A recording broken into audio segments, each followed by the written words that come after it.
Ok, on est prêts. Tout le monde est en forme. Ouais. Oui. Bonsoir, bonjour, bon après-midi, bon matin, bonne promenade. Joyeux Noël. Et joyeux anniversaire. Bonne fête. Vous êtes dans Laisse-moi kiffer, le podcast du kiff et De la digression de mademoiselle.com. Oui, c'est nous. Je suis en compagnie de Kalindi, Mimi et Cédric. Est-ce que vous êtes en pleine forme comme d'habitude? Ouais. Absolument. On est très Mieux en que la forme. dernière fois. Écoute, vraiment très en forme, hein. Vraiment, là, c'est fou. En fait, Ah si bah tu le dis oui. trop, on comprend que c'est pas vrai. Je suis vraiment très en forme. S'il vous plaît, libérez ma famille maintenant. Il me saoule déjà. Alors, pour vous donner un peu de visuel, Kalindi en ce moment a un pantalon taille haute déboutonné, ainsi qu'un t-shirt taché sur lequel elle a renversé de l'eau certainement.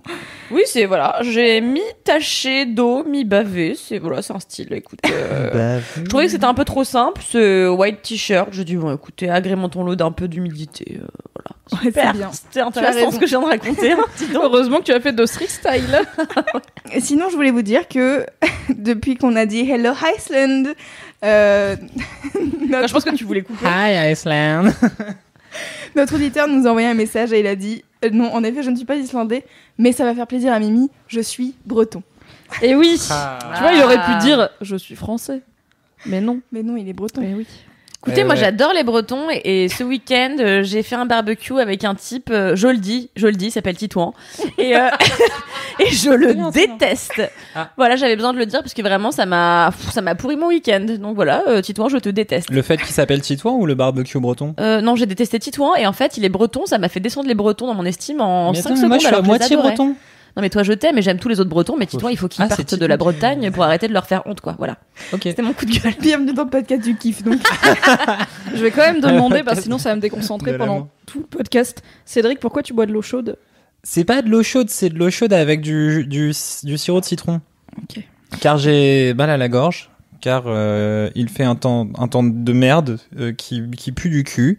Et donc ça donne mal à la gorge. Alors voilà. Ah, Ok. Ça me stresse. Non, mais ça m'apprendra à poser des questions. En réalité, boire de l'eau bouillie, Non, en vrai, c'est c'est très hyper bon. Et Effectivement. moi, quand j'étais petite et que j'allais à Maurice chez ma grand-mère, elle m'obligeait à boire de l'eau bouillie et chaude parce qu'en fait, c'est censé te donner une impression après coup de rafraîchissement. Alors que si tu bois de l'eau fraîche, tu vas rester dans ta condition de personne qui est en Et train de tu crever de vas chaud à avoir l'intérieur. Et en plus, c'est plus sain. Très Et, bien. et d'ailleurs, je bois de l'eau bouillante parce que effectivement, j'ai vu Kalindi faire ça à plusieurs reprises et je me suis dit tiens, Putain, mais je suis tellement son modèle. c'est clair, Ouais. Kalindi. Je suis tellement ta muse. Kalala. Kalala. Ouais, il m'appelle Kalala depuis 3 jours. J'arrête pas de lui demander d'arrêter, mais bon. Non, on adore Kalala. Et on a aussi des auditeurs en Australie, en Argentine. Autant vous dire qu'on Waouh. est à l'international. Mais en fait, c'est aussi des Bretons. C'est dans d'autres pays. probablement des Bretons. Tous les Bretons expatriés nous envoient des messages pour nous dire qu'ils nous écoutent à l'international. Hi Argentina. Oh, voilà. Oh là là là là là là. T'as une voix de Valley Girl. Hi Argentina. C'était celle qu'avait fait notre ami Kalindi au Oui, dernier mais moi, je podcast, parle hein. anglais correctement, quoi. Hi Le Australia. podcast du kiff. Le podcast de l'amitié. Est-ce que vous voulez qu'on commence cette émission avec les mini-kiffs? Ah, bah oui, écoutez. Allons-y. Hein, c'est la tradition. Écoutez, Kalindi est si enjouée. Non, mais vas-y, Cédric, toi. Parce que tu portes une belle chemise et tout, c'est à toi de commencer. Mon mini-kiff, c'est de la bouffe. Mimi me regarde. Non, ça Non. va, on s'est mis d'accord, Cédric. Bah, tu ne s'es pas mis d'accord, tu vas me menacer violemment sur êtes notre un peu outil de fou, communication interne. Je t'ai juste dit, ouais, tu je as prends pas écrit ça. en caps lock. Tu sais que c'est un signe de folie sur Twitter. Mais elle fait tout le temps ça, elle abuse grave de son statut hiérarchique. Est-ce que je t'intimide, Kalindi? Mais j'ai tout le temps peur, c'est pour ça parfois je te fais de la lèche. T'as vu, tout à l'heure je t'ai écrit Oui, ma boss, mon idole, ma muse, je sais pas quoi. aucune raison. Cam, on adorait. Et donc, en fait, c'est un fromage de chèvre, non, un fromage de brebis que j'ai découvert il y a très peu. Et donc, c'est un fromage de brebis très rigolo parce que c'est un fromage de brebis qui ressemble à du roquefort et qui est vieilli dans de la cire alimentaire. Ah, stylé. Et ça s'appelle donc le César Régalis. Et en fait, il faut savoir que moi, j'ai découvert le fromage fort il y a très peu de temps. J'ai été très fan d'emmental jusqu'à mes 28 ans. T'étais le gars qui détestait le fromage? Non, j'aimais bien le fromage, mais pas le fromage fort. Genre, j'aimais bien la mozzarella, l'emmental, tu vois, pas de goût, quoi. Le comté. Après, j'étais là genre, c'est trop fort. Et donc, depuis quelques temps, la douce et tendre personne qui partage ma vie et les nuits de mon enfant, donc essaye de me pousser un peu plus vers donc les vrais fromages, hein, ce qu'appelleront les aficionados les vrais fromages, ceux qui ont du goût, ceux qui sentent bien les yep, ceux qui sentent un peu comme le micro de Kalindi. C'est ça. Mon micro pue de la gueule, vous le saurez. Mais d'habitude, c'est pas le mien, c'est celui de Cédric. Ça explique les choses. Non, c'est ah oui. Oui. En plus, c'est vrai, putain. Ouais, c'est celui avec le bouton que j'ai arraché la dernière fois. Bref, voilà, donc ce fromage là. Donc moi, la première fois que j'ai goûté, j'étais là genre, ouh là là, c'est fort et tout. Et dans ma bouche, il y avait comme ça des goûts acides et de goûts de fromage vénère. J'étais genre, ouh là là, j'aime pas beaucoup. Mais il y avait quand même un petit truc derrière au fond qui disait, ah vas-y, reprends-en. Et donc au fur et à mesure, j'en ai repris, j'ai fini la moitié du truc et c'est donc particulièrement délicieux. Où est-ce qu'on achète ce fromage qui a un nom chelou et qu'on trouve pas vraiment au supermarché, apparemment? Le César Régalis, alors je crois que moi je l'ai trouvé chez un fromager. Oui. Il coûte, ça doit coûter autour de 10 balles, mais genre la bonne grosse tranche et qui tient deux bonnes grosses semaines. Et en fait, fait intéressant, il devient de plus en plus bon quand il vieillit dans ton frigo. Il se bonifie avec le temps, c'est vrai. Bah, en fait, est-ce que c'est pas les propres des fromages? Plus en fait, tu les laisses affiner, meilleurs ils sont. Je crois que c'est le principe du fromage. Mais tu sais, je suis encore vraiment néophyte et newbie dans ce monde. T'as un monde qui s'ouvre à toi, tu vas découvrir le gorgonzola, ça va être ouf ta vie. Alors j'aime bien sur les pizzas, j'aime pas encore genre normal. La réal et tu fais c'est une addiction, du gorgonzola et du pain. Ok. C'est une drogue dure. Bah voilà, le César Régalis. Bienvenue dans le monde des très bon. frometons. Oui. N'en amène pas trop à la rédac car ça pue quand même très très fort. Bah celui-ci, alors l'avantage c'est que comme c'est un brebis, il pue pas. Ah cool. Il pue pas et il a un goût genre bien vénère de pied comme les gens qui aiment le fromage ils kiffent. et je crois que comme c'est un brebis, en vrai il est un petit peu plus light que du vrai Roquefort. Parce que le vrai Roquefort vraiment t'as envie d'aller chez le dentiste après quoi. Ouais, je comprends. Je comprends cette haine du Roquefort. Moi pas. Tellement tous les fromages forts. Je sais pas d'où ça J'ai vient. envie de faire un jingle avec ce son à chaque fois qu'on parle de bouffe. Et bah justement, tant qu'on parle de bouffe, Mimi, est-ce que ton mini-kiff ce serait pas de la bouffe aussi? Tout à fait. Oh là là, elle est forte en quelle transition. Oh, on dirait que c'est son métier. Hein. Oh là là. C'est fou. Oui, moi, mon mini-kiff. Alors, pourquoi j'ai peut-être dit un peu sèchement à Cédric qu'il fallait pas qu'il le prenne, c'est parce que comme il a découvert hier et qu'il est retourné aujourd'hui, je me suis dit, oh non, il a tellement kiffé, ça va être son mini-kiff et moi j'en ai pas d'autres. Tu connaissais pas, mais tu connais rien en bouffe? Non, je connaissais ça. Mais j'avais pas encore goûté un très bon. Ok. Donc le mini-kiff, ce sont les banh mi, c'est des sandwichs vietnamiens. Oui. Et il se trouve qu'il y a un truc à côté de la rédac qui s'appelle Bulma, qui fait, donc c'est rue des Petites Écuries, si vous êtes à Paris et que vous voulez y aller, c'est très bon, qui fait des banh mi, donc en fait c'est des sandwichs vietnamiens avec pas beaucoup d'ingrédients, il y a une protéine, donc il y a environ toutes les viandes, bœuf, porc, poulet, poisson. Il y a 2 options végé qui sont du tofu grillé et du tempeh. C'est bon. Et avec ça, t'as des carottes râpées vinaigrées, du concombre râpé hyper finement, en tranches hyper fines vinaigrées aussi, et de la coriandre, mais genre de la coriandre en mode comme si c'était de la laitue, quoi, ils t'en mettent plein. Alors, moi je suis la personne qui a les gènes qui fait que je ne supporte pas la coriandre parce que c'est dégueulasse à crever, que ça a un goût de savon et que ça donne son goût à l'intégralité du plat, vraiment. Est-ce qu'on veut garder des gens comme toi dans le patrimoine génétique? Ça va, tu viens de découvrir le Roquefort. Calme-toi. Calme-toi, Cédric. Tu mangeais des Babybel pendant 30 ans. C'était triste, ta vie. Et donc, ce qui est bien, c'est que comme à Bulma, ils font ton banh mi à la commande, tu peux prendre 100 coriandres et tu es sûr qu'aucune coriandre n'aura touché ce plat. Et c'est tellement bon, c'est juste un sandwich qui fait la taille d'une demi-baguette dans de super bon pain, avec genre tellement de goût, et c'est pas vraiment gras, je pense. Ça dépend de ce que tu prends. La mayonnaise citronnelle, à mon avis, c'est... Ouais, mais ils en mettent pas des doses, tu vois, de ouf. Genre, ils mettent un peu de mayonnaise au citron dedans. Mais c'est quand même globalement pas fat, ouais. C'est trop bien. Ah, il y a le piment. Ah oui, et ils ont un piment qui dose très bien. Et tu peux demander plein de piments et t'as vraiment plein de piments, quoi. C'est pas genre... Et si tu veux vraiment, genre, vachement de piment, ils te proposent un super piment qui est encore plus pimenté que l'autre piment. Waouh. Ça, c'est oui, beau. c'est bon, ils ont tout compris à la vie. Et du coup, voilà, c'est à côté de la rédac, ça coûte 6 balles. Et vraiment, c'est une addiction, je pense qu'on Ouais. peut le dire. Moi, On j'ai y a goûté été ça hier. aujourd'hui et c'est très bon. Et apparemment, Cédric veut en manger pendant tout le mois de juin. Oui. Challenge Tous banh les mi. jours. Tu peux vraiment prendre 30 photos du même banh mi. J'avoue. Et tu peux te dire Tout le temps la que même c'est chose. un jour un banh mi. Non, mais c'est lui en train de les manger. Il faut qu'il ait un t-shirt différent à chaque fois. Ah oui. En fait, nous, on avait fait un truc très drôle pour le départ d'une pote avec qui on bossait. En fait, elle arrêtait pas de manger des bananes. Et en fait, pendant des mois en scred, on l'a pris en photo en train de manger des bananes. Et pour son pot de départ, on lui a révélé l'existence d'un Tumblr où on avait mis toutes les Mais photos d'elle en train de non. manger des bananes. Et elle a découvert ça et c'était très drôle. Ouais. Qui veut faire le... Ah bah moi, je peux faire mon mini-kiff à moi, tiens. Allez, d'ailleurs. vas-y. Eh bien, moi, mon mini-kiff, c'est vraiment un truc très rapide, c'est que j'ai écouté un DJ set d'une DJ qui s'appelle Louise Chen cet après-midi pour travailler. Elle a été faire un DJ set dans une radio qui s'appelle The Lot Radio, qui est une radio à New York, où tu peux regarder en live les DJ sets des gens qui passent passer du son dans la journée, et c'est très cool. C'est une radio que j'aime beaucoup, et j'ai découvert qu'elle avait fait un DJ set là-bas, et Louise Chen est aussi une DJ que j'aime beaucoup, et du coup j'ai fait formidable, je vais écouter ça. J'ai écouté cet après-midi, et pour travailler c'était parfait. Trop bien. Voilà, Bravo. c'était- Tu nous passeras le truc parce Oui, que moi, tout je à suis toujours fait. à la recherche de gens à écouter pendant que je travaille. Et ben là c'était très cool, j'ai commencé à écouter en début d'après-midi, c'était un peu jazzy et tout, et après ça part dans des trucs un peu plus électro, et c'était très bien. Trop bien. Voilà, je vous mettrai le lien Louise dans Chen. les notes. Voilà, Louise Tienne, allez la suivre sur Instagram, cette meuf a un excellent style. Trop cool. Et elle mixe dans toutes les soirées privées de toutes les marques parisiennes. Et c'est assez... je sais pas, j'aime bien regarder ce qu'elle fait. Elle est là, oui, alors là, je vais mixer chez Dior, et là, chez Chanel, et machin. Je suis là, très bien. Ta vie a l'air sympa. Elle a toujours des styles excellents, du coup. J'adore Voilà. quand les gens disent cétacé, j'ai envie de crier dauphin à chaque fois, mais c'est nul. Oh, c'est très drôle. Si, c'est tellement mignon. Est-ce que c'est le fait que Cédric valide Non, ta mais blague des, est un signe que c'est une bonne blague?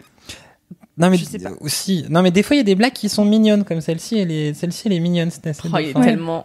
Mais Ouais, des fois gentil. c'est chou. Des fois les beats sont choux. Louise Chen, ok. Voilà. Tu connaissais Cédric, toi qui connais tout à la musique? Non, je connaissais pas Louis. En fait, j'ai une très petite culture en DJ et en Bah, c'est la électro musique et de la jeunes, scène. quoi. Ouais, voilà. Ouais, non, voilà, ça m'intéressait vachement moins jusqu'à très peu de temps, donc je suis une très petite culture. Je me suis arrêté à Hélène Alien, effectivement. Ok, oui. Oui. C'était il y a 10 ans. Mais c'était cool, Hélène Alien. Bah, carrément, ouais. Je crois qu'elle continue. Oui, mais à elle est faire. Ah, encore ouais. programmée régulièrement dans les Ouais, Ah festivals. bah ouais, non, mais elle est Ouais. super forte, mais Hélène Alien, qui est une DJ allemande, allemande et Teutonne. qui... mais peut-être à moitié bretonne. Tous ces gens bretons qu'on ignorait. Le top 10 des plus Est-ce grandes qu'on ferait pas célébrités un bretonnes. article comme ça, toutes ces stars dont vous ignorez qu'ils étaient bretons. N'hésite pas à le faire. Je vais mettre des commentaires. Comme l'oncle Picsou. Non, j'aime bien ce truc. Je comprends pas ce qu'il dit. Non. Bah, l'oncle Picsou. Non, mais tu sais, j'aime bien en fait ce C'est truc drôle de parce genre. qu'il existe pas. Tu fais, voilà. D'accord. J'aime bien ce machin. Ah. Tu commences à faire un truc qui est très pratique et tu dis, mais qui peut être ça, Alors, ce moitié mais je comprends. breton? Et t'es là, tu fais, ah, Je comprends que ça te fasse. Donald. Et comme il est marin, c'est, tu vois, ça fait sens avec Donald. N'hésitez pas à envoyer un mail à soutenir l'humour de Cédric @mademoiselle.com. Ah, personne va écrire. Mais alors, Je te hais. Appelez une ambulance. Voilà, donc c'était mon mini kiff et c'était voilà, juste j'avais envie de faire la promo de cette meuf qui est très cool. Trop bien. À toi Kalindi. Quoi? Elle a dû trouver son kiff à la dernière minute et ça doit être totalement débile. C'était pire. En fait, vraiment, j'avais aucune idée. Du coup, j'ai décidé de vous parler d'un truc qui m'a animée la nuit dernière. J'ai fait un rêve qui m'a vachement plu. Oh non, on en est au stade, je raconte mes rêves dans un podcast. Non, alors pourquoi? Non, mais c'est vraiment intéressant. C'est parce qu'en fait, très Confession souvent, nocturne. je rêve que je suis avec des orques, mais les animaux marins. Et en fait, très souvent, je rêve qu'ils me bouffent le cul. Enfin, pas vraiment le cul, mais qu'ils me bouffent la gueule. Et je sais pas ce que ça veut dire, mais c'est un truc qui revient vachement. C'est je rêve que je me fais défoncer la gueule par des orques. Bref, C'est hier, passé. j'ai rêvé. Il me saoule. Je bois une gorgée d'eau. J'ai rêvé que j'étais une espèce de princesse des océans, en toute humilité. Et Dans les rêves comme dans la vie. Exactement. Et en fait, j'étais à 2 doigts de me faire bouffer par un putain d'orque et il y a des otaries qui sont venus vraiment me secourir de ouf et je me suis dit ça va pas durer très longtemps ce rêve mais quand je me suis réveillée je me suis dit putain c'est la première fois de ma vie que on vient me sauver des dents d'un orque et je me suis dit qu'est-ce que ça signifie, peut-être que ça signifie qu'avant j'avais peur d'un truc et que là on est venu me défendre et peut-être que j'ai éliminé une peur, voilà, du coup j'étais très contente. Je me suis réveillée en ayant un sentiment de satisfaction. J'avais envie de rester encore un peu avec ces otaries à me dandiner dans la flotte, voilà. À mon avis c'est nous les otaries. Ouais. C'est Cédric, Louise et moi. Ah. Mais via le rire que ce podcast t'apporte au quotidien. Mais je rêvais de ça avant d'entrer chez Mademoiselle, mais tu surestimes un peu le rôle que vous avez dans ma vie quand même. Totalement cassé l'ambiance. Je vais reparler de Casey Neistat car c'est ma passion. On l'adore. Il a sorti une vidéo il y a 2-3 jours, je crois, avec un mec qui s'est vraiment fait bouffer par un requin. Et qui s'est... Ouais, voilà, je dis bonne ambiance. Qui a perdu une main et un bout de jambe. Et genre, dans une seule bouchée, quoi. C'est-à-dire que le requin est arrivé, il lui a arraché... Ils sont gloutons, hein. Ouais, Ils ont pas vraiment des ils ont manières un- comme ça. ils ont une Et grande quand même, bouche. le gars, donc, qui est un mec qui est dans l'armée aux États-Unis, qui a été ultra entraîné, c'est une masse, laisse tomber, il a des bras, ça fait mes cuisses. Et, Plus maintenant, mais si, parce qu'il a, en fait, il a survécu, ce mec. Voilà, c'est ça il a l'idée. plus des bras. Bah Carton si, rouge, il a perdu une main, carton il a pas rouge. perdu un bras. Heureusement qu'il y a Cédric pour me suivre sur cette vanne. Bordel. Et Encore une donc fois, c'est bref, pas bon ils signe. ont fait une vidéo très intéressante où le mec parlait de ça et il disait que avant de se faire attaquer par un requin, il avait deux peurs, se faire attaquer par un requin et parler en public. Et en fait, depuis qu'il s'est fait attaquer par un requin, il se fait interviewer partout parce qu'en fait, il manque quand même une jambe et un bras et que ça reste une force de la nature et qu'il continue, je crois, à faire de la plongée et tout. Donc le mec est assez ouf. Ah, c'était pendant de la plongée? J'ai peur Ouais. que c'est pas ce qui est en train d'arriver avec Clémence Bodoc. Parce que elle est en train de faire de la plongée. Mon avis dans la Méditerranée, ça Oui, va. il y a moins de chance. Ouais. C'est sûr. Mais lui, il est s'était en où qui s'est Australie. fait bouffer? En Australie, ouais. Ouais. Donc voilà. Donc c'était une vidéo très intéressante, mais j'ai un Un peu cassé bisou à l'ambiance. notre auditeur ou auditrice en Australie. Oui. Reste loin des côtes. Hi Australia. Pour rebondir sur cette histoire de jambes dévorées, je vous conseille une émission qui s'appelle River Monsters et qui en fait c'est un gars, son métier c'est d'aller pêcher des trucs dégueulasses partout autour du monde et surtout sur le fleuve de l'Amazone. Et en fait, il sort des poissons absolument dégueulasses, genre des poissons Goliath qui ont des dents de l'enfer. Et en fait, un jour, il est dans un village africain, je crois. Et en fait, il y a une reconstitution, comme d'habitude, merdique. Parce que c'est ça qui est très drôle aussi dans l'émission. Ils font des reconstitutions de genre, ah, et là, le poisson Goliath a emmené un homme dans l'eau. Bon, bref, c'est très bizarre. Et en fait, il va à la rencontre d'une femme qui est mère d'une fille. Et en fait, un jour, elles étaient en train de pêcher à l'aide de filets qu'elles avaient fabriqués elles-mêmes dans une espèce d'osier. Et elle pêchait, et t'as un alligator qui est sorti de l'eau, qui a arraché le bras de la jeune fille. Il s'est jeté après sur son autre bras, et sa mère, essayant de défendre sa fille, a tapé sur la tête de l'alligator, une histoire comme ça à peu près, et elle s'est fait arracher un bras. Et du coup, elles ont perdu, je crois que la mère, il lui en reste un, ou je sais pas si c'est l'inverse ou non. Et oui, pardon, c'est vrai que c'est pas très gai. Mais tout ça pour dire qu'en fait, elle raconte cette histoire qui est hyper puissante, et elle le raconte... C'est la tête de Cédric, il a besoin. Attends, il y a besoin d'un 3 minutes, on professionnel, était là. sur les banh mi. Et là, les gens, ils ont plus de bras, plus de jambes et tout. Genre. Ça dérape. Oh là là.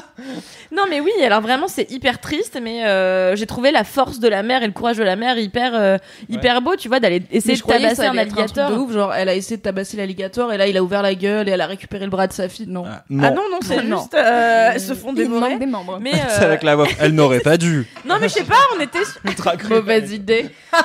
je sais pas, on était sur des membres en moins. Je me suis dit pourquoi pas essayer cette histoire. Voilà, c'est cohérent. Il faut essayer des choses dans la vie. C'est pas Ça, c'est cohérent. ça se voit où, River Monsters?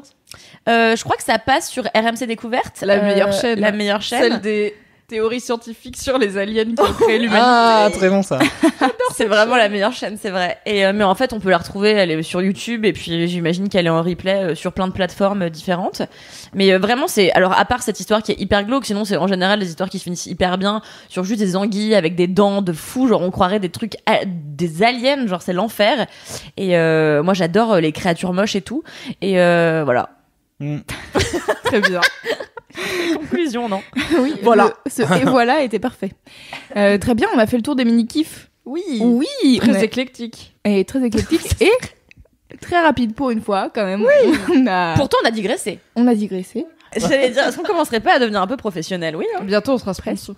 On passe au gros kiff. Ouais. Est-ce que quelqu'un veut commencer? On fait dans le même ordre que tout à l'heure, comme ça respecte un peu le professionnalisme du T'es podcast. contrôle fric pour une meuf qui est Wow. dans un podcast tellement à la sbeul, t'es quand même très C'est contrôle clair. fric. En fait, moi, je voulais commencer parce que Ah bah vas-y. je pense que Ah, tu fais genre quelqu'un veut commencer, mais en fait tu veux commencer. ouais, Je je vois veux Tu dois aller commencer. manger des ramen peut-être. Pas du tout.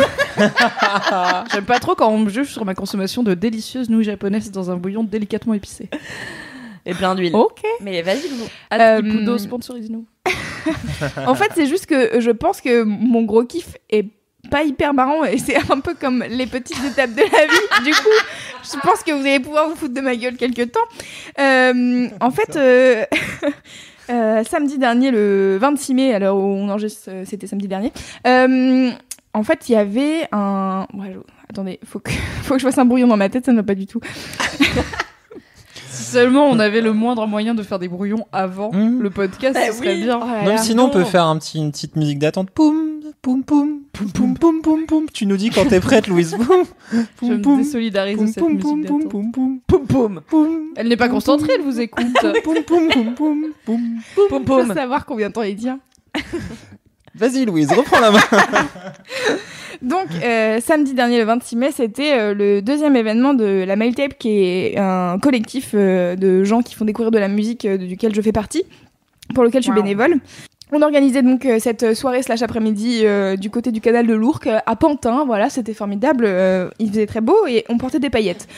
Et en fait, j'ai croisé une petite fille qui m'a beaucoup touchée. Et en fait, c'est elle mon gros kiff de cette semaine. C'est une petite fille qui s'appelle Jade. Et en fait, elle est arrivée. Nous, on avait des paillettes. On en foutait à tous les adultes qui venaient nous voir un peu bourrés en nous disant « Est-ce qu'on peut avoir des paillettes, s'il vous plaît ?»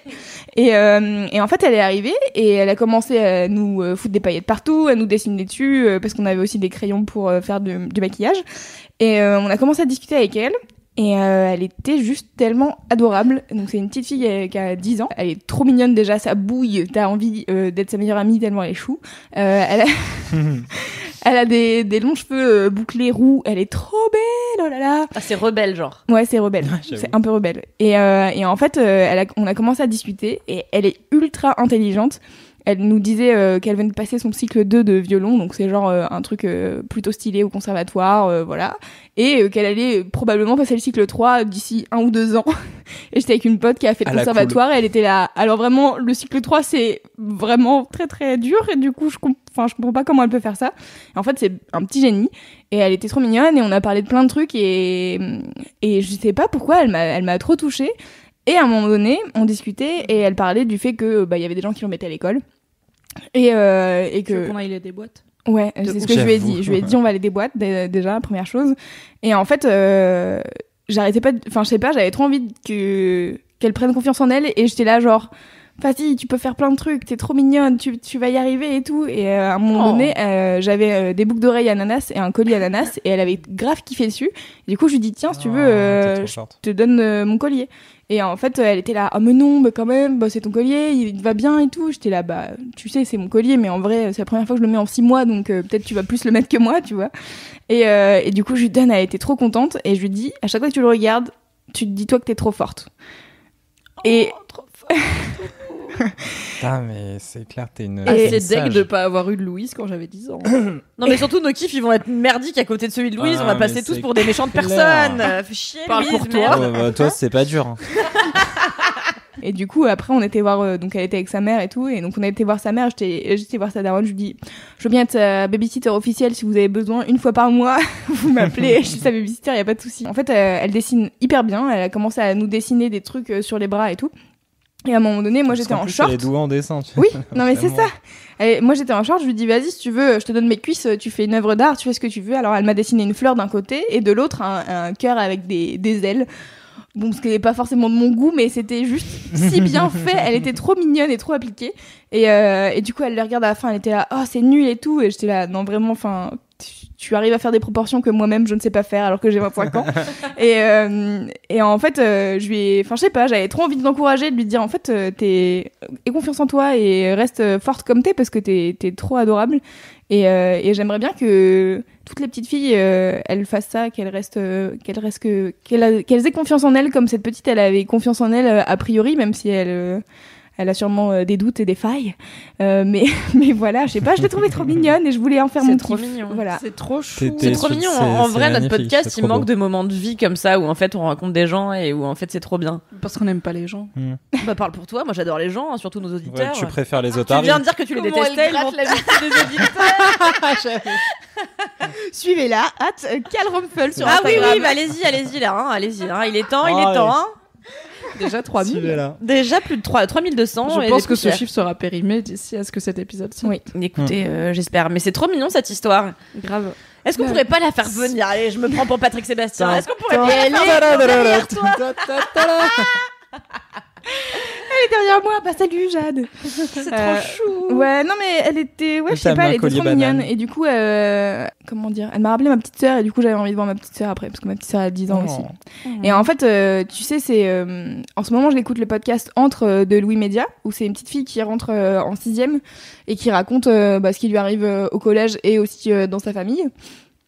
Et en fait, cette gamine qui rentre en 6e, tu sais dès le premier épisode qu'elle va se faire bolos parce qu'elle a le profil, quoi. Genre, elle est trop mignonne, elle est intelligente, elle a l'air de s'y connaître en plein de trucs et d'être curieuse de la vie. Du coup, tu te dis, C'est bon, tragique que ça soit ça le profil. Yes, c'est tu clair. vas ça. te faire baiser la gueule par la vie. ouais. Cordialement. Et du coup, en fait, en ce moment, j'écoute ce podcast-là. Et donc, elle, la petite là que j'ai croisée, elle était en CM2 et elle disait que l'année prochaine, elle rentrait en 6e et tout. Et du coup, j'étais là, genre, meuf, n'oublie pas que tu déchires. Et même si les gens ils se foutent de ta gueule et que c'est des connards, tu t'en fous. Et Est-ce qu'on confiance peut en toi pas et faire tout. un truc de film américain où en septembre on l'emmène toute la rédac de Mademoiselle l'emmène au collège pour son premier jour J'aimerais trop. avec des rosters avec Meilleure genre Marion Séclin et tout, tu vois. chose de ouf. Et comme ça elle j'aimerais arrive. trop. Bon par contre elle a une cible sur la gueule en arrivant Ouais, c'est direct. clair. C'est genre ah ouais c'est la meuf qui fait pas comme tout le monde. Du coup, Peut-être est-ce que qu'on va c'est lui l'aider gâcher la vie. Voilà. Mais Bah, peut-être ils vont que peut lui c'est demander cool. son avis. Oui, on peut lui demander son avis. Donc elle était déjà en train de réfléchir à ce qu'elle allait faire comme bac. Est-ce qu'elle allait plutôt faire un bac S ou un bac L? Et du coup, elle nous demandait, nous, ce qu'on faisait et ce qu'on avait fait comme études. Et du coup, je lui ai expliqué ce que je faisais, community manager et tout. Et elle était là, ah, mais c'est hyper intéressant. Moi, j'aime bien ça. Mais j'aime bien aussi les sciences et tout. mais genre, elle est trop curieuse de Quelle est ta tout. stratégie Pinterest? Mais t'as gardé On est un où moyen en termes de stats T'as récupéré un moyen de la Bah, contacter. du coup, oui, j'ai été voir sa daronne. Et Je veux votre enfant. J'étais là, genre, vraiment. Enfin, voilà, bref. C'est très très C'est mignon. trop C'était Ouais, c'était parfait. très très mignon. J'ai pas C'était de le meilleur conclusion. gros kiff depuis le début de ce podcast. C'est clair. Clairement. Bah, voilà, merci. J'ai pas de conclusion. T'aurais Je pu voulais le garder juste pour la arriver. fin parce que maintenant on doit passer après toi. Voilà, c'est ce que je disais tout à l'heure. On va passer pour des bolos. T'as dit qu'on allait avoir l'air méchant. C'est vrai. Personne n'est méchant dans ce podcast. Ben non. Presque. Surtout que vous parlez de vos kiffs, donc a priori vous êtes pas méchant. Non. À moins que Mimi parle du fait qu'elle kiffe détester les Je Bretons. kiffe râler sur les Bretons, c'est mon Oui. kiff principal dans la vie. C'est pas vrai, c'est faux. Est-ce que tu veux parler de ton vrai gros kiff? Oui, et en plus ça va, il est cool, il est genre un peu humain et tout comme ça. Ouais. Mon gros kiff de la semaine et spécialement du jour, puisqu'on enregistre ça le mercredi 30 mai, c'est la masculinité. Yes. Parce que donc ça fait maintenant plusieurs années que je tiens officiellement la rubrique masculinité de Mademoiselle, parce que c'est un thème qui m'intéresse, et donc la masculinité c'est comme la féminité mais pour les mecs, donc tous les codes qui régissent, ça veut dire quoi être un mec, au-delà de juste tu te sens mec c'est cool. Et c'est des codes qui peuvent être assez rigides, voire assez douloureux, et c'est compliqué. Comme une femme, on doit être un peu tout à la fois, et c'est impossible Oui. d'être à la fois douce et sensuelle et sexy et ambitieuse, mais pas trop, et une super maman, et en même temps une bonne copine. Et ça fait trop pour une personne. Oui. Pour les mecs, c'est un peu pareil. Ils ont plein de rôles contradictoires, et du coup, moi, ça m'intéresse. Et en plus, comme je veux l'égalité homme-femme, je pense qu'on n'y arrivera pas si la moitié de la population n'a rien à foutre. Donc, c'est important pour moi que les mecs se sentent aussi impliqués dans cette histoire de déconstruction des stéréotypes. Et il y a quelques années, quand j'ai lancé la rubrique, j'étais bien toute seule en France. Je dis pas ça en mode j'étais pionnière sur le sujet parce que vraiment il y a des gens qui y ont pensé avant moi, mais c'était pas un sujet qui intéressait grand monde. J'étais un peu toute seule et les réactions, un peu comme au début quand tu commences à parler féminisme, les réactions c'était un peu on s'en fout, c'est pas des vrais problèmes. Ouais. Voilà, c'était bon. Il y a quand même la guerre en Syrie. Hein. Oui. Est-ce que tu penses aux hommes qui se font tuer à la guerre? Oui. C'est pas moi, ma problématique, mais ça en fait partie. Mais n'empêche, pour intervenir dessus, je pense que je faisais aussi partie des gens qui pigeaient pas ce besoin de discuter de masculinité il y a quelques années. Et que, pour le coup, particulièrement en suivant Mademoiselle et beaucoup de tes articles sur la masculinité, qui en plus ont gagné en profondeur, en volume, en intérêt, même s'ils étaient déjà particulièrement brillants dès le début, j'ai fini aussi par me dire, tiens, mais il y a peut-être des trucs quand même un peu là-dedans, là, ça gratte et tout. Jusqu'au au lancement du Boys Club, où là, on plonge dedans complètement. Mais effectivement, ce sentiment que j'étais déjà très alerte, beaucoup plus alerte sur les questions de féminisme, et je me disais pas qu'il y avait un équivalent, tu masculin, vois, l'envers du miroir sur la masculinité. Et écoute, tu es l'une des personnes qui me c'est fait l'idée. prendre conscience un peu de tout ça. Elle est fière. Oui, je elle est suis fière. fière. Mais oui, Ça fait plaisir quand tu fais un truc avec une idée derrière la tête et que ça marche. Ouais. Parce que tout le but, c'était ça, c'était que les mecs lisent ça soit spontanément, soit parce que leur meuf ou leur pote ou leur mère ou leur sœur leur file et que ça crée une réflexion et un dialogue, quoi, qu'ils en parlent entre eux et tout. Et du coup, pourquoi je suis contente, c'est parce que donc pendant un moment, j'avais l'impression qu'on était 4 perdus dans le monde à dire la masculinité, c'est intéressant. Et maintenant, ça va vachement mieux. Et donc là, j'ai eu un combo puisque aujourd'hui, j'ai sorti donc l'épisode de The Boys Club, qui est mon podcast sur la masculinité qui existe depuis octobre. Il en est à son 13e épisode, donc aujourd'hui j'ai mis en ligne l'épisode avec Guillaume, que j'aime beaucoup. Je suis très contente de cet épisode, j'ai passé un super moment. Hier soir, j'ai enregistré un autre épisode. Explique qui est Guillaume. Oui, pardon. Alors Guillaume, en fait, c'est toujours, il fait beaucoup Guillaume de choses. de YouTube. Guillaume de YouTube. Il avait une chaîne qui s'appelait Masculin Singulier, qui a commencé comme un genre de parodie de youtubeuse beauté. Et qui en fait disait plein de trucs en filigrane sur la masculinité. Du coup, j'étais grave contente de l'avoir. Après, il a une chaîne qui s'appelle Hangover Cuisine, où il fait de la cuisine. Il tient le club avec Pierre Lapin. Et oui. Et il a un podcast sur Nouvelle Écoute qui s'appelle Bouffon, et qui est un podcast sur la nourriture. Et il a sorti là, il sort dans une semaine son premier livre de recettes qui s'appelle Saison. Donc voilà, une personne compliquée à résumer. Oui. Et donc moi j'aime bien ce qu'il fait. Je pense que Masculin Singulier, ça date un peu, hein, c'était je pense en 2014, un truc comme ça. Ça a été une de mes premières réflexions sur la masculinité, de voir ce gars qui faisait ça. Ouais. Et au début, je pensais vraiment que c'était un truc juste pour se foutre de la gueule des youtubeuses beauté, donc j'étais un peu genre, ok, super original. Ouais. Et en fait, non, ça allait plus loin que ça, et j'étais en mode, c'est bizarre ce qu'il fait. Et du coup, je suis très contente des années après, même s'il a arrêté Masculin Singulier, de l'avoir dans The Boys Club. Et donc voilà, cet épisode est sorti aujourd'hui, il est disponible, abonnez-vous, il est très chouette.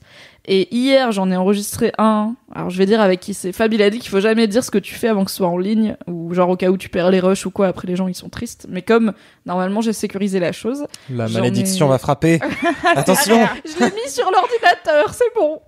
Hier, j'ai enregistré un épisode de The Boys Club avec Le Pérave, qui est notamment pas mal sur Golden Moustache et dans les vidéos de McFly et Carlito, qui était tellement bien. Enfin, j'ai tellement kiffé faire cet épisode. Je suis sortie, j'étais super heureuse et hyper émue et tout. Et je sais pas, j'étais là en mode un garçon qui va, je vais pas spoiler, mais un garçon qui va bien, mais en même temps ça a pas toujours été facile. Et enfin, il a eu un parcours hyper intéressant. Donc j'étais ravie. C'était trop bien. Et en plus, oui. Et en plus, aujourd'hui, il y a la Fondation des femmes qui a sorti une campagne qui s'appelle Tu seras un homme, mon fils, qui est une campagne pour l'égalité centrée sur les hommes et la transmission des codes masculins et des codes du sexisme de père en fils, et comment la briser et transmettre des codes positifs à leur fils. Et donc le spot de campagne, il est narré par Oxmo Puccino, qui adapte un peu au monde moderne le poème Tu seras un homme, mon fils de Rudyard Kipling, et c'est hyper émouvant. Donc dans le spot, t'as plein de pères et de fils plus ou moins grands qui affrontent des situations de genre qui perdent. Il y en a un qui perd une compétition de natation, il y en a un autre qui joue avec sa sœur et en fait il laisse sa sœur gagner, il y en a un qui aime bien une fille mais sans être relou avec la fille, il y en a un qui défend une pote face à un mec relou. Enfin, c'est plein de situations où en fait les codes du sexisme voudraient que ce soit fait de façon nulle, et là ça montre comment ça peut être fait de façon bien, et c'est vraiment simple quoi, c'est pas un truc genre change l'intégralité de ta façon de voir le monde. Donc j'étais trop contente de voir une campagne de grande ampleur en France qui s'appelle Tu seras un homme, mon fils, et parce qu'en France vraiment il n'y a pas grand chose sur les questions d'égalité, de masculinité, ça commence mais c'est pas la folie quoi. Et en plus, le spot, il va être diffusé le 1er juin avant le match France-Italie, avant la Coupe du Monde. Ah, yes. Et du coup, Waouh. c'est genre tout le monde, tous les hommes du monde vont le voir, car beaucoup d'hommes aiment le foot et beaucoup d'hommes regardent le foot entre père et fils. Et du coup, je suis trop contente parce que j'ai l'impression que ce que je fais, parce que je fais le truc auquel je participe, mouvement donc auquel, le ouais. mouvement de réflexion sur la masculinité, il grandit et il devient légitime. Et je me dis, en fait, on est passé de quelques articles pétés où les gens ils faisaient MDR, les mecs ça peut pas se faire violer, à un truc un peu plus BG et qui va donner des vrais résultats. Et du coup, je suis très contente. Bravo, trop Bravo bien. Mimi, c'est trop Moi, Très je trouve- cool, très enthousiasmant. C'est trop Je bien. trouve que Bravo. c'est super intéressant. En plus, pour le coup, c'est un truc que je me suis dit assez récemment. Que, en fait, les mecs ont besoin des nanas pour parler de la masculinité. C'est super important et au contraire, je trouve que c'est vital que les meufs amènent le sujet de la masculinité pour les gars, parce qu'en fait, même en regardant les stats de Boys Club et globalement les stats de tous les formats sur la masculinité, c'est quand même aujourd'hui encore principalement regardé, écouté, téléchargé par des nanas. Et la portion Et des fait gars par des nanas aussi. est fait par des Ouais. nanas. Parce que évidemment, c'est elles qui se posent ces questions-là, parce que chemin du féminisme Oui. qui déconstruit.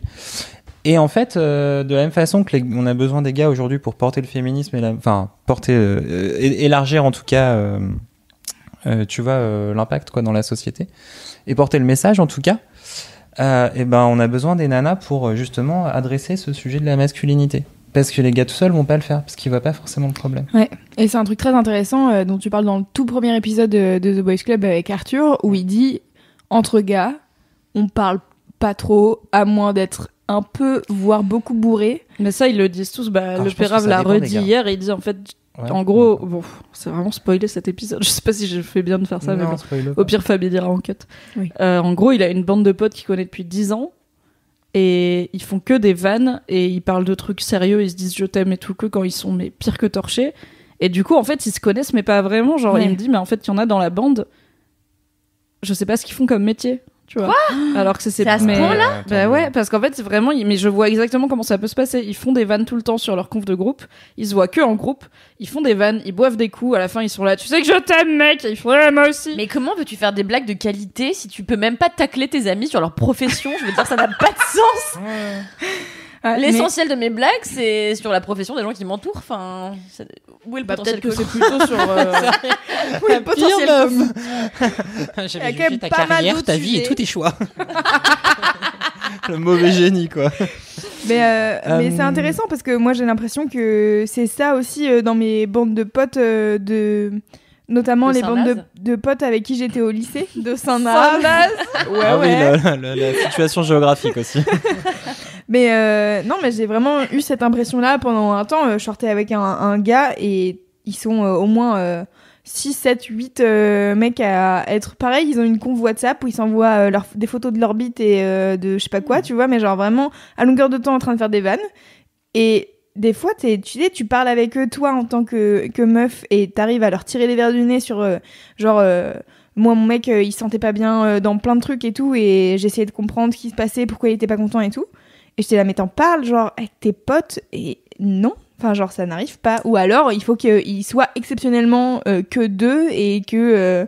Oui, c'est ça aussi, c'est Ils qu'ils se voient beaucoup en bande. Ouais, et c'est du ça. coup, moi-même, j'ai une bande de potes, et quand on se voit en bande, on n'est pas forcément sur, là, ça va pas et tout, j'ai envie de le raconter, parce que c'est pas la dynamique. Après, Ouais. je pense que ça arrive plus souvent dans ma bande que dans les bandes de mecs. Vraiment, Mhm. il y a non mixtes, les réunions non mixtes de mecs qui boivent des bières, mais ils se voient pas tous les deux, en fait, c'est chelou. Même Arthur, ses amis, il les aime beaucoup, il les connaît très bien, et en fait, il propose d'aller boire des coups. S'il y en a qu'un qui est dispo, ils disent ah bah du coup non. Enfin, ils se posent même pas la question, Ouais. c'est bon bah du coup vous êtes pas dispo. Et je suis là, mais il a dit qu'il pouvait. Ouais, mais on va pas se voir tous les deux. Je suis en mode ah bon, voir ses amis, pas tous Non. les deux, d'accord. Mmh. Mais du coup, je pense que ça arrive et que en fait on va avoir de plus en plus de mecs qui ont fait ce chemin-là, ont pris ces réflexions-là et vont commencer à les appliquer un petit peu dans Ouais. leur vie amicale et personnelle et tout, et du coup ça va faire boule de neige, et peut-être que dans quelques années, peut-être quelques décennies, d'accord, on aura On dira plus qu'il y a besoin des meufs pour porter ce sujet-là, parce qu'en fait, les mecs, naturellement, ils en discuteront entre eux, tu vois. Ouais, mais c'est le rapport, c'est ce rapport à l'intimité qui est déjà pas évident quand t'es en couple.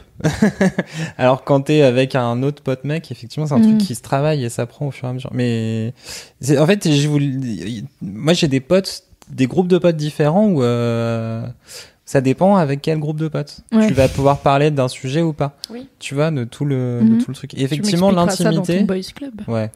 Que tu viendras faire un jour. L'intimité est tout un vaste sujet. Putain, j'aimerais trop être un mec pour faire The Boys Club, je suis dégoûtée. Mais il y a des meufs qui disent tu devrais faire The Girls Club, et en fait je dis faites-le parce que vraiment oui, moi c'est c'est pas mon domaine, mais effectivement ce serait cool de. Alors il y a sur Mademoiselle, il y a Clémence qui fait Sois gentil, dis merci, fais un bisou, qui est un podcast d'une meuf qui interviewe une meuf, mais c'est plus sur leur parcours et leur carrière et leur indépendance et comment elles ont appris à justement arrêter d'être gentilles, de dire merci, de faire un bisou et décider de faire tracer leur propre voie. Mais il n'y a pas de podcast où c'est juste une femme qui invite une femme et qui lui demande c'est quoi son rapport à la féminité. Bah ce serait cool, faites-le. Vraiment, n'hésitez pas. C'est pas très compliqué faites-le. de lancer un podcast, c'est un tout petit peu d'investissement au début. Oui. Et ce sera cool. Et envoyez-nous un mail pour de vrai à mimi@mademoiselle.com. Oui. C'est une vraie adresse mail. Une vraie adresse mail. Si jamais vous l'avez Ce fait. podcast devient si sérieux, on Oui, a des vraies non, mais adresses je et sais, tout, j'ai- putain. Je suis contente d'avoir suivi Louise parce que je me suis dit en fait il y aura pas 1000 vannes à faire sur mon gros kiff parce qu'il est un peu genre T'as vu, sérieux et comme pro, quoi. et du coup je vous fais Mais- confiance pour dire des conneries après. Tu sais, Mimi, c'est comme la fois où t'es parti manger des ramen, après on était sérieux. On n'a pas Bah fait tant oui. de blagues que ça. Merci Mimi pour ce kiff qui est très cool. Cédric, c'est très bizarre parce que pendant tout le podcast, parfois il me regarde et il cherche mon approbation. Genre vraiment, c'est très bizarre d'être assis à côté de lui parce qu'il est là. Parfois vous parlez, il me regarde, il me fait. Et je suis là, mais pourquoi il veut entrer en contact avec moi alors que je... En fait, j'attends, tu sais, des fois, je me dis, elle va faire une vanne parce que t'es en train de respirer dans ton micro, du coup, je regarde. Non, pour, parfois juste je te respire, tu sais. soutien, là. Il m'arrive de respirer sans faire de vanne. C'est vrai que t'es agressive quand même. Hein. Hashtag pire personne. Non, Boom, mais smash. au fond, tout ça se cache une personne vraiment délicieuse, je vous Oui. assure. On le sait. Mimi ou toi? J'allais faire une blague sur le fait qu'on t'avait goûté, mais bon, ça Non. devenait sale. Oh. Non, mais vas-y, hein. Non. C'est quand tu veux que tu me goûtes. Ça fait longtemps que je te dis, c'est quand tu veux que je mets mon nez dans Dans ton trou. ton Dans ta trou. fente. Eh oui, parce qu'en fait, il faut dire que Louise se trimballe très régulièrement avec un jean taille haute noire, avec une espèce de fente vraiment qui lui dessine le pli de la fesse. Le solilès humain. C'est exactement ça. Et en fait, je n'en peux plus car j'ai vraiment très envie de mettre mon nez dedans. Ça a l'air hyper moelleux et j'ai envie de farfouiller avec mon nez comme ça. Faut expliquer pourquoi j'ai un trou dans mon pantalon. C'est parce que mes cuisses se frottent et que, du coup, à chaque fois que j'ai un pantalon que je kiffe et que je mets régulièrement, forcément, j'ai un trou qui se fait au milieu des cuisses là. Et en fait, j'ai décidé de m'en battre les couilles et de le porter jusqu'à décès. Ouais, mais toi ça va parce que ça a déchiré genre l'arrière de la cuisse. Moi ça a fait au milieu des cuisses, mais genre c'est niqué. Enfin, on ne voit pas ton slip. Moi on Non. voit mon slip. Tu vois. Ah, d'accord. Ah ouais. Bah non, moi c'est vraiment Deg. toujours en bas. Ça me fait un short, mais vraiment short culotte quoi. Ouais. On voit presque ma chatte, on va pas mentir. Oui, mais c'est très joli. Voilà, on adore ce pantalon. Moi, j'ai vraiment hésité parce que j'ai des vrais kiffs culturels cette semaine. Contrairement à nous qui sommes des abrutis. Et des ignares. Mais ce que je veux dire, c'est parfois c'est des... Non, mais parfois c'est juste des kiffs. Là, c'est vraiment des très très gros kiffs. Des coups de cœur. C'est vraiment des très gros coups de cœur, exactement. Du coup, j'ai hésité entre un bouquin qui s'appelle Le Grand Marin de Catherine Poulain et en Il est fait breton. et en fait, j'ai... Plot twist, oui. Attends, elle t'ignore. Cédric ne réagit pas. Il y a que moi qui. Il a dit plot twist, oui. Oui, mais il a pas vraiment vraiment réagi longtemps à la- après. À la hauteur Oh là de là. cette. Voilà. de cette Ah, vanne. mais non, mais elle était vraiment de haute qualité. Elle se dégustait intellectuellement Quel avant de. suceur, Cédric. putain. Désolée Mini, je t'aime fort, mais je t'ignorais pour que ça aille vite. Et regarde comme on a De ma perdu du temps. sextape. Mais oui, donc c'était donc j'hésitais entre ça, de Catherine Poulain, c'est juste rapidement, mais pour vous dire d'aller le lire, c'est l'histoire d'une meuf qui est française et qui plaque tout du jour au lendemain pour aller pêcher avec des hommes sur un bateau en Alaska, et elle va pêcher le flétan, et en fait c'est plusieurs années de sa vie. Pourquoi tu rigoles? Mais parce que le mot flétan, il est marrant. Le mot flétan, mais en plus je me suis dit, tu vois, Catherine Poulain, le grand marin, j'ai parlé d'animaux marins juste River avant, du coup on pourrait Monster, dire à Catherine Poulain, t'aurais au moins pu faire un truc sur les écuries, mais bon, il fallait qu'elle fasse des trucs sur des bateaux. Le rire diabolique de cette meuf. Elle anticipe des vannes qu'on fera jamais. Donc pourquoi faut-il lire ce bref, livre? du coup, c'est vrai. Il faut lire ce livre parce que déjà, c'est pas mon gros kiff, donc je vais aller vite. Il est percutant, c'est-à-dire que c'est pas alambiqué, c'est pas ampoulé, c'est pas plein de figures de style qui sont franchement lourdingues. Il commence à me saouler le cul. Et vraiment, c'est percutant. T'as quand même réussi à râler en parlant. C'est hyper percutant. Et en fait, moi, j'ai toujours adoré les histoires sur la pêche au flétan, mais bon, bref. Attends, c'est un vrai truc, ça. C'est un vrai truc, c'est parce que avant j'avais regardé plein de documentaires sur la pêche au flétan, parce qu'en fait les flétans c'est des très gros poissons, et en fait on n'en parle jamais. Alors que c'est vraiment... Je sais pas ce que c'est comme poisson. Eh ben c'est un très gros poisson. Poisson. Quoi? Tu viens de dire je sais pas ce que c'est qu'un poisson.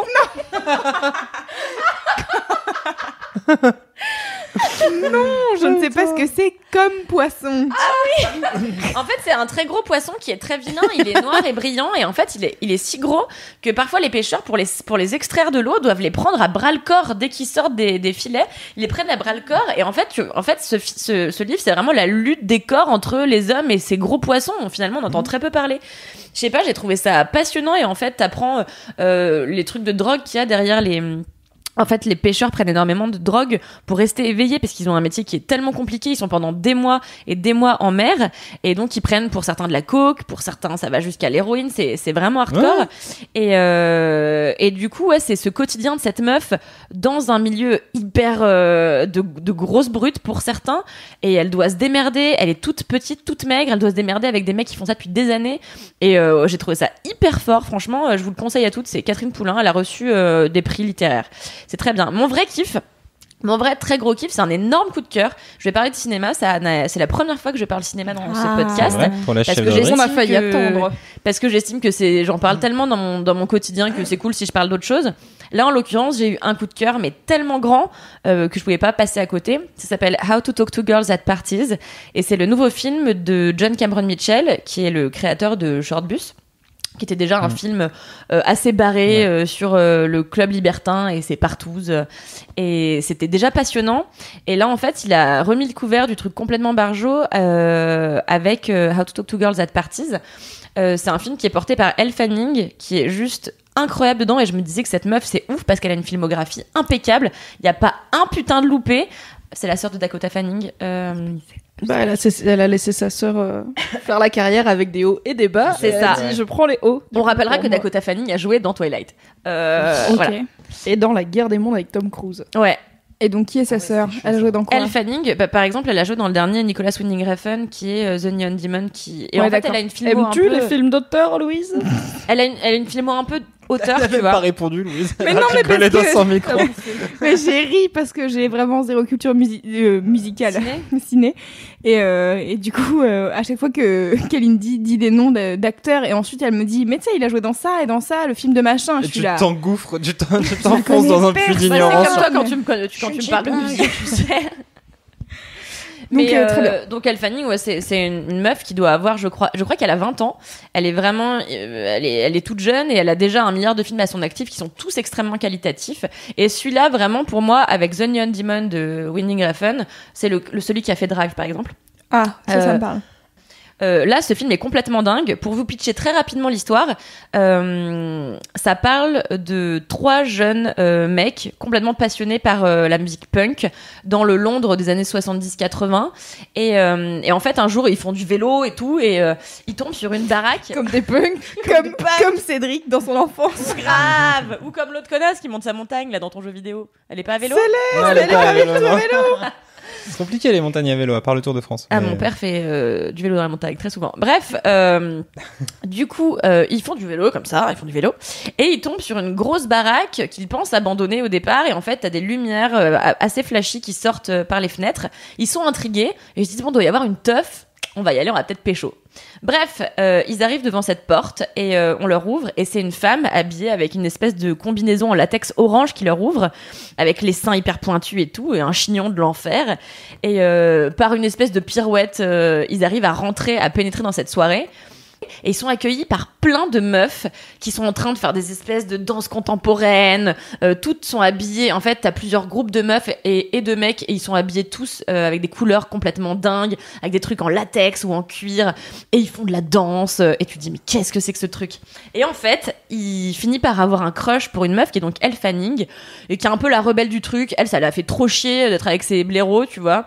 Et du coup, elle se barre de la soirée avec lui. Et elle lui apprend qu'en fait, elle fait partie d'une colonie extraterrestre et qu'ils sont venus sur Terre. Le visage de Mimi. C'est surpuissant. Non, mais ça va trop vous plaire. Plot twist. Et en fait, elle fait partie donc d'une colonie extraterrestre. Et ils sont là pour faire du tourisme, pour visiter le monde, voilà, super. tout simplement. Trop bien. Et en fait, du coup, ils vont forcément s'amouracher. Et elle arrête pas de croire que le punk c'est un endroit, donc elle arrête pas de lui dire bon, quand est-ce qu'on va au punk?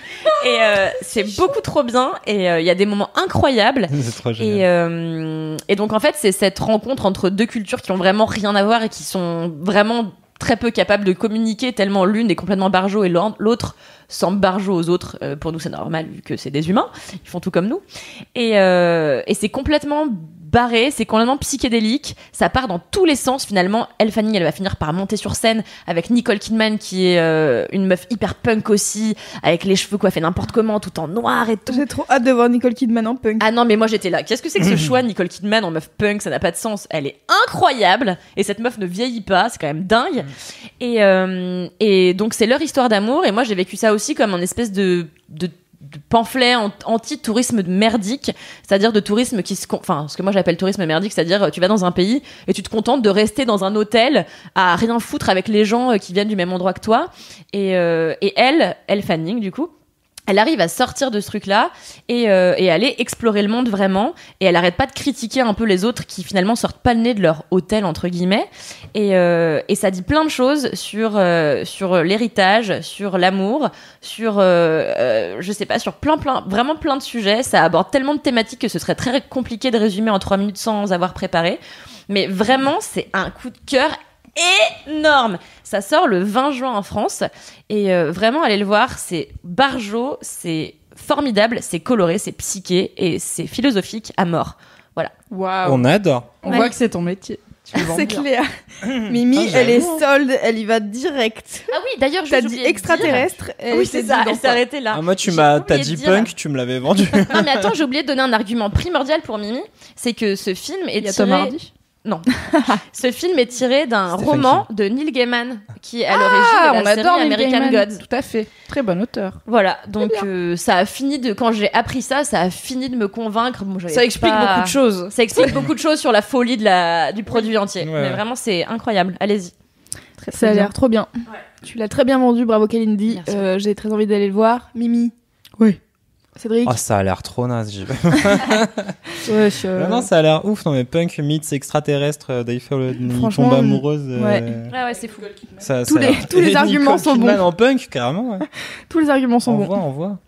On est prêts. À toi, Cédric. On se Ah fait, oui, Est-ce que je peux ça, faire un oui. interlude avant Cédric? Bien sûr. Ouais. Je tiens à Interlude. m'excuser officiellement auprès de Fabrice Florent, car j'avais complètement oublié, mais je lui avais promis que mon gros kiff, ce serait Westworld. Pourquoi? Parce que Fabrice Florent est un fan invétéré de Laisse-moi kiffer. Et dans que le Westworld. fameux épisode inoubliable où je me suis barrée au milieu pour aller manger des ramen parce qu'on avait commencé trop tard par rapport à mon planning, j'avais dit, pour info, je vais pas m'éterniser, mais mon kiff c'était Westworld parce que ça m'a re-hypé la saison 2 et tout. Et j'étais partie. Et Fab a dit, enculé, tu peux pas faire ça parce que maintenant j'ai envie de savoir pourquoi t'es hypé par Westworld et ça fait genre 3 semaines ou même plus, ça fait un Oui. mois et demi et je le sais toujours pas et du coup vas-y dis-le et je fais ouais bah t'inquiète, du coup cette semaine mon gros kiff c'est Westworld. Évidemment je l'ai pas noté. Entre temps j'ai ressenti des choses pour des garçons, du coup j'ai fait la masculinité et je finirai C'est mieux par que Westworld, parler hein. de Westworld dans Laisse-moi kiffer. C'est une promesse solennelle que je fais à Fabrice Florent et à tous les auditeurs et toutes les auditrices. On enchaîne. Allez, Non. Cédric. Ouais, mon gros kiff, c'est de la bouffe aussi. Non, c'est pas de la bouffe, c'est une émission sur la bouffe. Tout commence. Story time. Story time. J'avoue. Non, tout commence, je pense, un jeudi matin pendant que je suis dans la cour des bureaux de Mademoiselle avec Dorothée. Dorothée, donc notre Chef du pôle vidéo. chef du pôle vidéo, réalisatrice, monteuse et bien d'autres cordes à son arc. Qu'on embrasse. Et qu'on embrasse très fort et qu'on adore. On parlait donc de toutes les reportages et les saisons de trucs sur la bouffe, style Chef's Table et tout ça sur Netflix. Et je lui disais, j'aime pas Chef's Table. Je trouve que c'est un peu chiant. La musique, il y a du Vivaldi partout. Le montage, il est un peu casse-couille. C'est quoi Chef's Table? Ça raconte quoi? C'est des séries d'émissions qui suivent à chaque fois un chef qui vient d'un peu partout dans le monde. T'as pas mal de Français. T'as pas mal de Français un peu aux États-Unis, un peu là, et puis t'as Est-ce qu'il y a des Bretons? des chefs italiens, sans doute des demi-bretons. Si vous êtes breton Ouais, et c'est chef, sans doute. envoyez un mail à chef et breton. La meilleure adresse mail, putain, j'ai envie que ce soit mon adresse mail. Et Kenavo@mademoiselle. très bon ça. Et donc du coup, voilà, il y a ce truc-là, Chef's Table, j'étais là, bof. Et elle me dit, tu devrais regarder Ugly Delicious. Et donc c'est ça mon gros kiff, spoiler. Oh, C'est Ugly je crois que Delicious. je l'ai vu sur ma homepage. Et Ugly Sur Netflix? Delicious sur Netflix. Donc Ugly Delicious, c'est donc écrit, réalisé, produit par Dave Chang et plusieurs de ses potes d'ailleurs qui sont critiques gastronomiques. Des gens qui ne vous diront rien comme Dave Mian et tout ça, que je connais juste parce que j'ai regardé ça. Et donc en fait, ce qui est intéressant dans ce truc-là, c'est que dans Ugly Delicious, il va prendre des sujets. À chaque fois, c'est une thématique. Genre le premier épisode, c'est la pizza. Le deuxième, c'est les tacos. Le troisième, c'est la cuisine à la maison. Le quatrième, c'est genre le poulet frit. Et, Film gastronomie. Yes. Déjà mon épisode Voilà. préféré. Et en fait, ce qui est intéressant, c'est qu'il se dit, ok, donc j'ai ces thèmes-là qui sont un peu des thèmes universels. Tu commences par la pizza. Il y a 25 milliards de types de pizza, les pizzas américaines, napolitaines. Et donc du coup, non mais c'est vrai. Et tu peux faire des pizzas avec n'importe C'est quoi. vrai, Tu vois, Kalindi. C'est vrai, on peut tout mettre sur une pizza. Bah oui, Oui. tu peux mettre de De l'ananas. l'ananas. Sauf de l'ananas, j'allais Tu dire. vas mettre de l'ananas et tu vas trouver des gens qui vont acheter ça par millions et lancer des débats à Oui. travers le monde sur peut-on mettre de l'ananas ou non. Il a clos le potentiel débat qu'on aurait pu avoir sur la pizza Vraiment, hawaïenne. il nous a coupé l'herbe sous le pied en mode. Chut, c'est J'en chiant. peux plus de ce truc. Bref. Et donc en fait, cette histoire-là, en vrai, c'est que ce dont il a envie de discuter, Dave Chang, à travers cette histoire de la pizza, c'est de l'authenticité. Qu'est-ce que c'est l'authenticité en cuisine? Est-ce que vraiment on va continuer de s'en battre les couilles que les pizzas elles sont pas vraiment faites comme ça à Naples et tout ça? Est-ce que c'est vraiment important? Et en vrai, on fait ce qu'on veut avec sa pizza. Mais Oui. c'est vrai. Et en fait, tu vois, il termine en disant, moi, les meilleures pizzas que j'ai jamais mangées de ma vie, c'est à Tokyo. Et il t'emmène chez un chef, donc Tokyo Eat, parce que ça bouge pas mal en fait. Dedans, t'as plein de méga critiques gastronomiques. T'as le chef du Noma, qui est le premier restaurant, le restaurant le plus étoilé, pas étoilé du monde, mais genre le meilleur restaurant du monde depuis 10 ans. T'as le mec qui est le boss de la pizza napolitaine, machin. Donc tous ces gens sont interviewés. Chaque fois, ils disent, moi, je crois à l'authenticité. Après, bam, tu passes sur un gars qui dit, moi, je crois que l'authenticité, c'est de la connerie. Et donc tout le montage est comme ça Ouais. en fight. Et donc ça termine à Tokyo avec un chef Tokyo Eat qui fait une pizza à base mayonnaise avec du thon rouge cuit mais façon sushi avec Oh là là. plein que des ingrédients locaux parce que le mec il dit franchement moi la mozzarella di bufala le fait de la faire venir ici en vrai elle a 14 jours elle a aucun Carbone. intérêt tu vois. Ouais. Donc j'utilise pas ça et donc son truc est trop ouf genre même dans la préparation et la finesse d'un truc comme ça chez les chefs japonais où ils cuisinent avec leurs longues baguettes et c'est trop beau et ça a l'air ultra maîtrisé et je trouve que c'est toujours des moments un peu touchants. Et donc Et après, comme quoi, les gens Pour qui notre racontent ami une Dave histoire dans leur plat, ça te touche pas, mais. mais oui, c'est mais voilà. pareil, quoi. Alors mais c'est ça le truc, c'est que justement je trouve que et c'est là où je voulais en venir. Ce truc de raconter une histoire à travers son plat, j'ai enfin compris ce que ça voulait dire dans Ugly Delicious. D'accord. Parce que en fait, il va voir il est pas là genre allez, vas-y raconte une histoire, sors tes tripes, tu vois, genre façon Philippe Etchebest qu'on adore. C'était une belle imitation. C'était encore une bien belle imitation. Tout, je vous déteste. Mais tu vois, du coup, cette espèce de truc un peu bullshit. Et je pense que ça veut dire quelque chose dans la tête d'Etchebest quand il le fait, mais en vrai, à la télé, t'es là, genre, Ouais. arrêtez de répéter ça, genre 25 fois par épisode, on s'en balèque. D'accord. Ouais. Et donc là, bam, t'as un chef. Tu viens lui expliquer un truc, tu viens parler, vraiment, tu vois, c'est limite un peu philosophique. L'authenticité dans la bouffe, c'est un vrai sujet. Et il prend voilà, donc la pizza comme véhicule pour discuter de ce truc-là. Mhm. Et en fait, l'épisode numéro 2 sur les tacos, qui est... Alors, mais c'est ouf, parce que moi, j'étais à genre un épisode, genre 1h10 sur les tacos. Ok, on va voir. Dégueulasse, donc bon, oui. Alors, moi, j'aime bien les tacos, parce que j'aime bien la bouffe mexicaine, parce que j'aime bien les piments, parce que j'aime bien tout ça. Et donc, en fait, il prend, pareil, le véhicule des tacos, Et en fait, grosso modo, de la faculté de la cuisine mexicaine à réussir à s'adapter à peu près tous les aliments. Et donc, il te parle aussi des tacos arabes, donc qui sont des tacos faits avec du pain libanais parce que les immigrés là-bas commençaient à faire leur propre pain et qui sont des tacos faits avec donc du pain libanais, de la viande à gyros. C'est un kebab. Et c'est un kebab, mais en mode tacos avec des ingrédients de tacos, Défonce des du kebab formats. à Non, mais tu droite. vois des formats tacos et machin. Ok. Et du coup, ce truc-là au Mexique et dans le sud des US, Los Angeles machin, est connu comme les tacos arabes. Et du coup, en fait, à travers ce putain de tacos, La il va fusion. encore. La bouffe fusion. Ouais, alors ça parle beaucoup de fusion, effectivement. Ah oui. Et de mélange de culture et tout ça. Et vraiment de ce truc. Et Cheng, en fait, il y revient assez régulièrement parce que c'est un chef coréen dont le père est. Je crois que son père est nord-coréen qui a réussi à se barrer, je sais pas quand. Et donc sa mère est. Non, sa mère est coréenne. Bon, bref, je sais plus. J'ai plus son arbre de famille en tête, mais en gros, tu vois, c'est lui-même un produit vraiment. Mixité De culture, américaine quoi. Ouais. un peu marrante quoi. Et en fait ça le passionne ce truc de mélange de culture, de fusion, et il est persuadé qu'en fait la bouffe a un discours politique. Et ce truc là sur les tacos c'est ouf parce qu'en fait genre c'est limite une décharge anti-Trump les plus intéressantes et touchantes que j'ai jamais vues, alors qu'en vrai ça parle jamais de Trump, ça parle de politique d'exclusion aux États-Unis machin. Ça parle de mélanger les différentes cultures, les trucs, à la fin ça donne quand même des machins de ouf.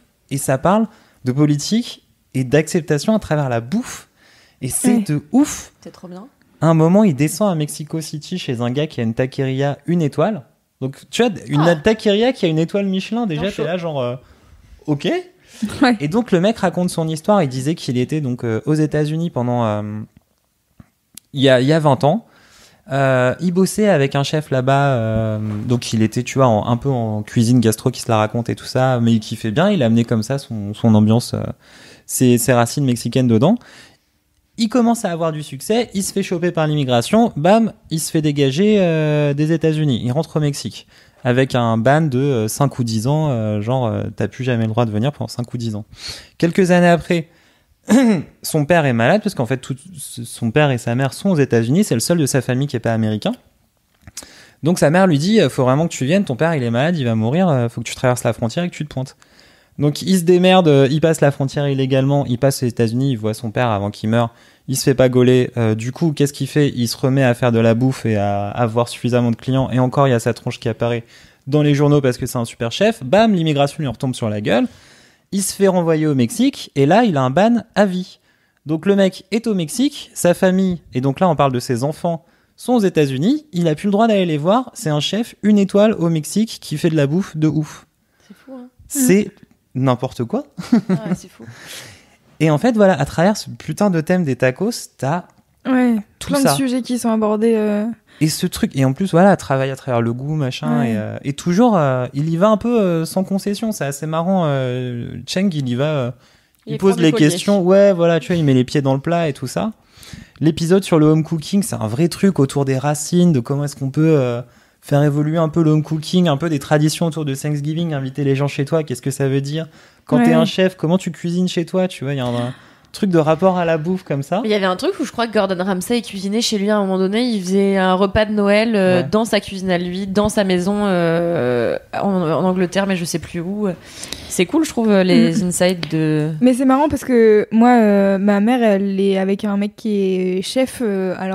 Pas du tout dans un restaurant et tout. Il est chef dans une maison de retraite, tu vois. Mais bon, ça Ouais. reste. Il fait quand même à manger à des gens à longueur de temps. Et en fait, je les ai vus se fighter trop de fois autour de la bouffe parce qu'en fait, il veut apprendre à ma mère à faire à sa manière à lui. Ah oui. Et je suis là, c'est un truc de ouf. Mais je pense que c'est un truc. Enfin, j'ai l'impression que c'est un truc très français. La bouffe et suivre la recette. Et en fait, avoir la recette de ta grand-mère et machin. Et en fait, si tu fais pas comme Ouais. ça va pas être aussi bon et ça va pas être la meilleure recette. Et t'es là, peut-être juste, on peut accepter le fait qu'il y ait plusieurs recettes et qu'il y a plusieurs trucs qui sont bons. Je ne sais pas. Mais en fait, ouais, sur l'épisode home cooking, il parle un peu de ça. Comment t'améliores, comment tu fais le truc, et comment t'as le droit en fait de déroger, de désobéir en fait. Ouais. Tu vois. Ouais. Ce De truc-là mettre de dans- l'ananas sur ta pizza.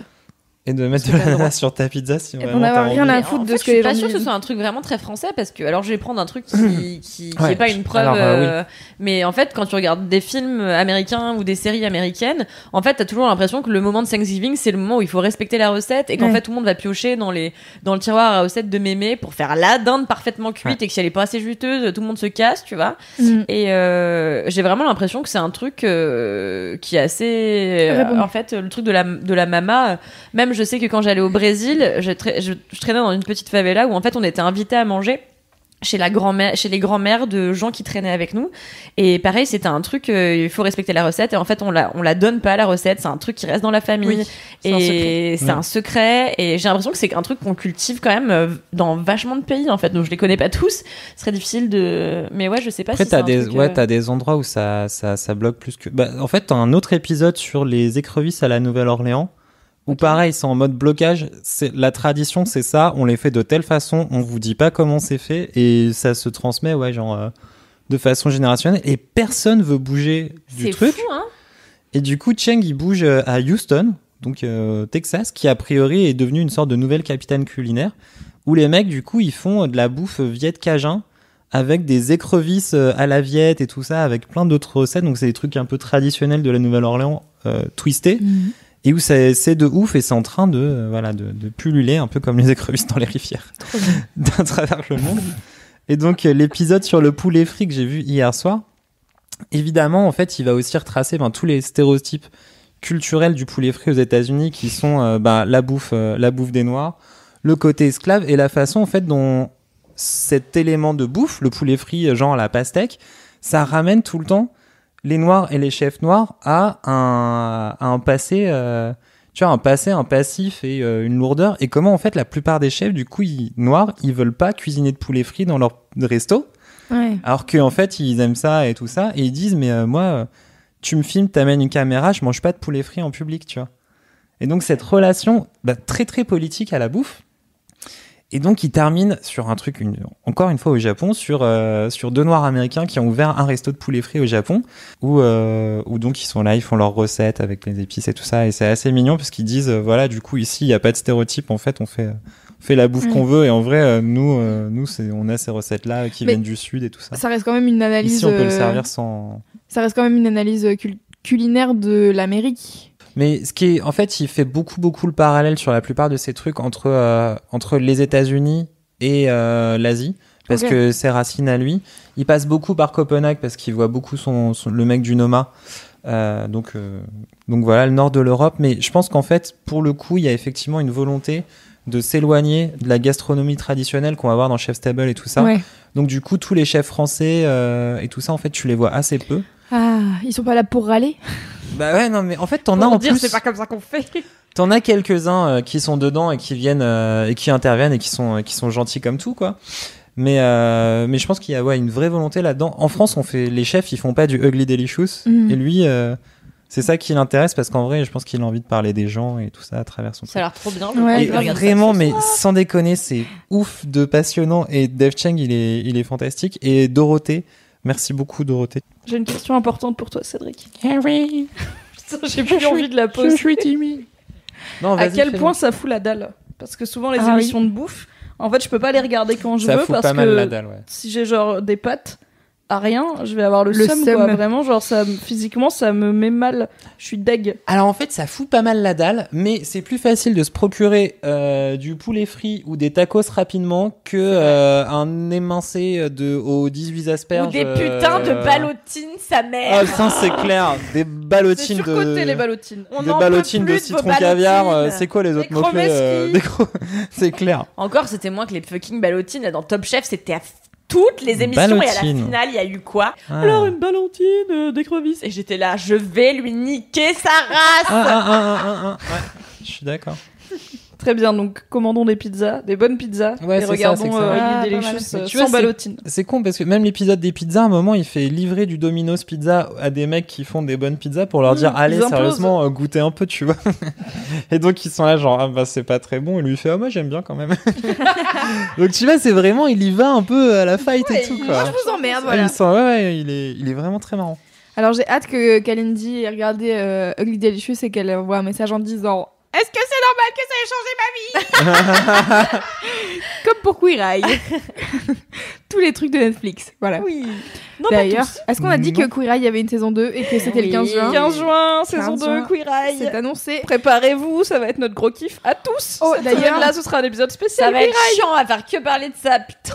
Et en plus, on dira des trucs qui sont pas du tout compréhensibles pour les gens qui ont pas vu. Tu C'est sais, clair. genre, t'as vu, il a mis du correcteur, c'était fou. Jonathan, il a encore tourné sur lui-même.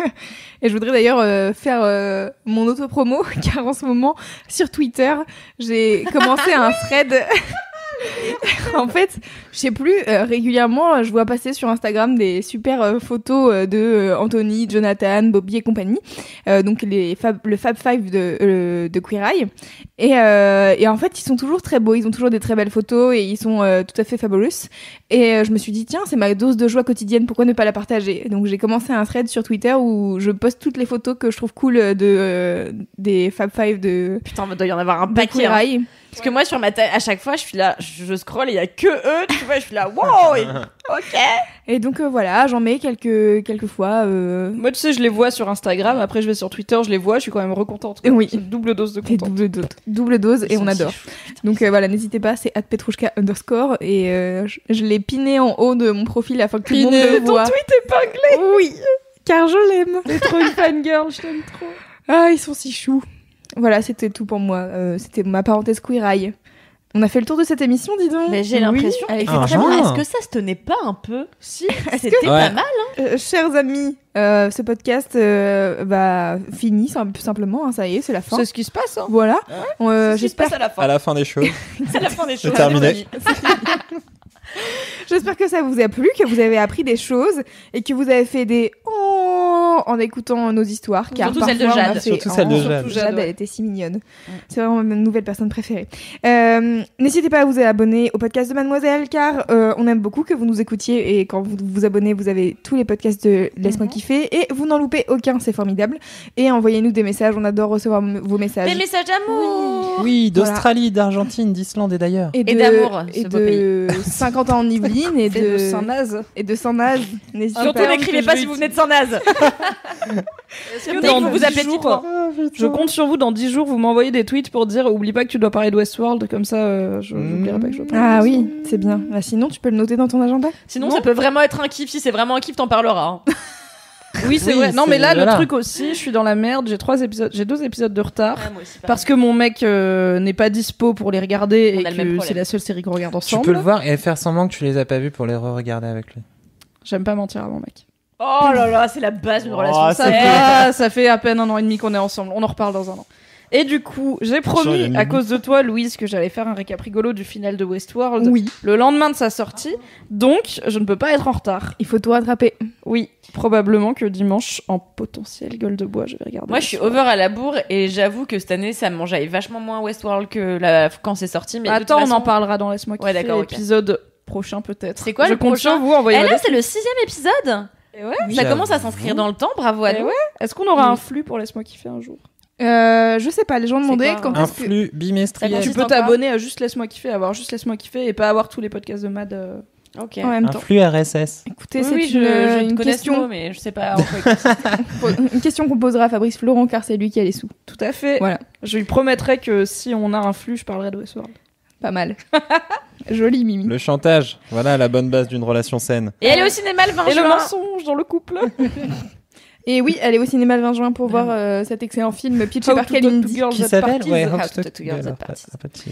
Et on vous fait des bisous. Et Oui, d'ici on le vous prochain embrasse. épisode, On vous touchez-vous embrasse bien fort. qui kiffe. Touchez-vous bien le kiki. Toujours pas, Mimi. Toujours, Putain, Mimi, elle complètement refuse, pas bordel, solidaire. euh. J'étais pas à cette pause clope où vous avez tous décidé ça, ok.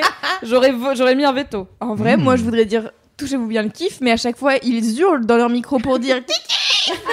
Et du coup, maintenant, je les suis parce que je veux pas qu'ils hurlent, voilà. Là, c'est crois la que ça pression n'a- sociale, ça. Oui. Ça n'a pas de sens. Tu Quel dis exemple juste, tu es pour Jade? il faut Vraiment. mettre Kiki si tu le touches.